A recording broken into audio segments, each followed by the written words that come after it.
Somewhere in the vaults beneath Buckingham Palace, locked behind steel and centuries of silence, sits a diamond. Not just any diamond, a stone so large, so impossibly brilliant, that when men first saw it, they wept. A stone soaked in the blood of empires, of betrayal, of conquest. And today, right now, an entire nation is demanding it back. This is the story of the Koh-i-Noor, and what the British Empire did to get it. Before there were kings or queens, before there were maps or borders, a child stumbled along the banks of the Godavari River in southern India. What the child picked up from the mud was not a rock, it was fate, a 793-carat raw diamond, the largest ever discovered in human history. They called it what it was, the Mountain of Light, the Koh-i-Noor, and from the moment it left the earth, it began consuming everything it touched. For 1,000 years, this stone passed through the hands of sultans and maharajas, of Mughal emperors and Persian warlords. Every single one of them believed the diamond carried a curse, a whisper stitched into ancient Hindu texts that read, "He who owns this diamond will own the world, but he will also know all its misfortunes." Every man who ever wore it either died violently,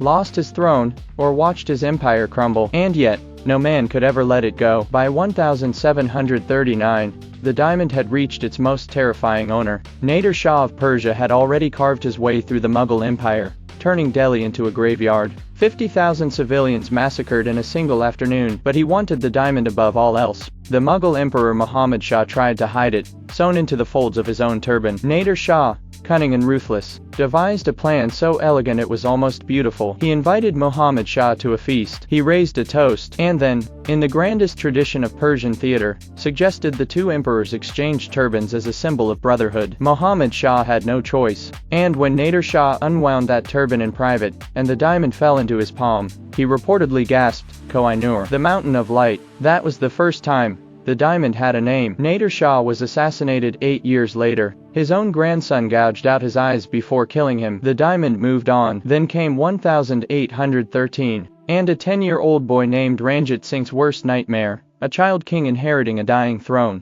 Except this child would become something extraordinary. Ranjit Singh grew up to forge the Sikh Empire, one of the most powerful, progressive, and feared kingdoms of the 19th century. He was called the Lion of Punjab, and the Koh-i-Noor sat upon his arm, bound in a bracelet of gold. Never on his hand, never on a crown, because Ranjit Singh knew what the diamond did to those who wore it with arrogance. He wore it with reverence, and for a brief, extraordinary moment in history, the diamond was at peace. Ranjit Singh died in 1839, and that is when the wolves arrived. The British East India Company had been circling the Sikh Empire for years. It was not a government, it was a corporation, a private trading company, that had somehow acquired its own army of 260,000 soldiers, larger than the British Army itself. And after Ranjit Singh's death plunged the Sikh Empire into political chaos, the company struck 2 brutal wars, tens of thousands dead on both sides. And then, in March 1849, a document was placed before a grieving, exhausted,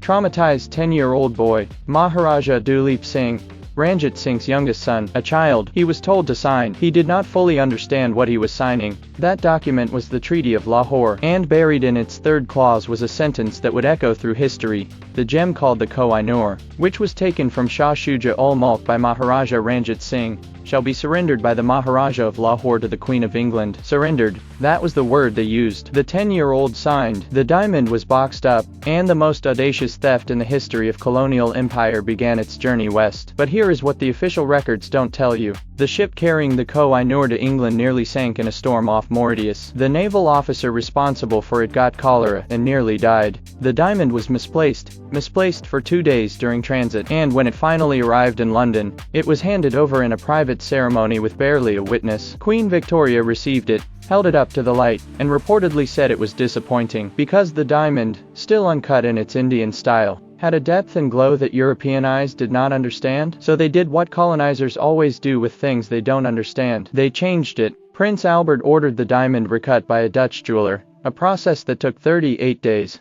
cost the equivalent of $500,000 in today's money, and reduced the stone from 186 carats down to 105. A third of the Mountain of Light was ground into dust on a London workshop floor. When the diamond was presented to the public at the Great Exhibition of 1851, the crowds were underwhelmed. It sat in a gilded cage under gas lamps, and the light just died inside it. The British were confused. Why wasn't it sparkling? An Indian Maharaja who visited the exhibition watched the British public, stare blankly at the stone and smiled, because he knew something they didn't. The Koh-i-Noor was not made for English light, it was carved for the sun. Today, the diamond sits in the Tower of London, set into the crown worn by the late Queen Elizabeth II and now Queen Camilla. India, Pakistan, Afghanistan, and Iran have all formally requested its return. Each request has been met with the same polished, diplomatic silence. In 2010, British Prime Minister David Cameron said plainly, "If you say yes to one, you suddenly find the British Museum would be empty." He said it like it was a joke. It wasn't. Duleep Singh, that 10-year-old boy, who signed the treaty he didn't understand, grew up in England, raised by Queen Victoria like a curiosity, a pet, a symbol of conquest made human. He was separated from his mother. He was baptized Christian. He was given an estate, a title, and a comfortable cage. And when he finally understood what had been taken from him, his diamond, his kingdom, his faith, his identity, he converted back to Sikhism, denounced the British crown, and spent his final years trying to reclaim what was stolen. He died broke, alone, and heartbroken in a Paris hotel room in 1893. He never got the diamond back. The mountain of light endures. Silent, brilliant, patient, it has outlasted every empire that ever claimed it. It watched the Mughals fall. It watched the Persian Empire collapse. It watched the British Empire shrink from a quarter of the world to a small island in the North Atlantic. And it is still here, still waiting, still, as that ancient Hindu text promised, bringing misfortune to every man who believed he could own something that belongs to the earth itself. Some things, history tells us, cannot be owned, they can only be held, and those who hold them too tightly tend to lose everything else.